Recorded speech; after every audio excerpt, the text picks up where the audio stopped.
amados amigos e irmãos adoradores, bom dia. Hoje é Gênesis 30. Eu vejo aqui que Jacó, lembra que Jacó era aquele filhinho da mamãe, preferido da mãe, fazia tudo que a mãe dizia, enganou seu irmão 2 vezes, inclusive conspiração ali com a mãe. E agora Jacó, acho que acostumado a ser manipulado, né, por fazer tudo que a mãe dizia. Não que seja ruim você obedecer à mãe, mas não ser manipulado assim, né, para o mal. Mas aqui você vê Jacó agora sendo manipulado por 4 mulheres.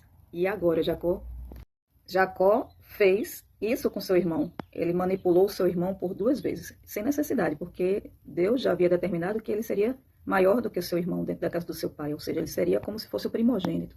Deus faria o seu trabalho, né? Era trabalho de Deus, mas Jacó e sua mãe foram lá dar uma mãozinha e enganaram o irmão. E agora ele estava sendo enganado também pelo seu sogro, que estava enriquecendo às custas de Jacó. E ali, em algum momento, Jacó, junto com seu sogro, pediu para ir embora, né? E o sogro, não, tentando enganar ele mais uma vez, diga aí qual é o seu salário, o que é que você quer para você ficar. Porque Jacó, o sogro dele viu que Deus era com Jacó, né? Através de uma mandinga lá, diz ele que viu. Esse sogro de Jacó não era muito certo com as coisas de Deus, não. Veja aqui o que é que ele faz, o que é que ele diz aqui, ó, no verso 21. Labão, né, quando Jacó pediu para ir embora com seus mulheres, filhos, né, não tinha nada, trabalhou ali só para casar com 2 mulheres, totalmente enganado aqui.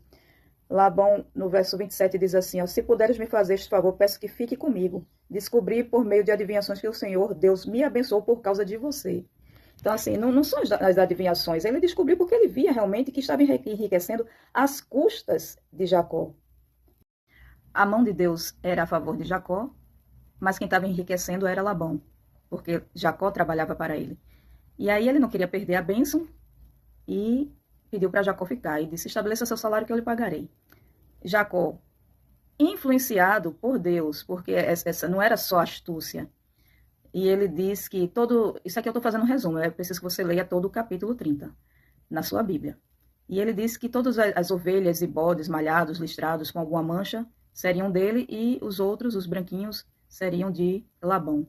Então assim foi feito. Só que quando Jacó separou os rebanhos e colocou a distância de 3 dias de viagem, os dele, os malhados, né, manchados, os dele começaram a procriar.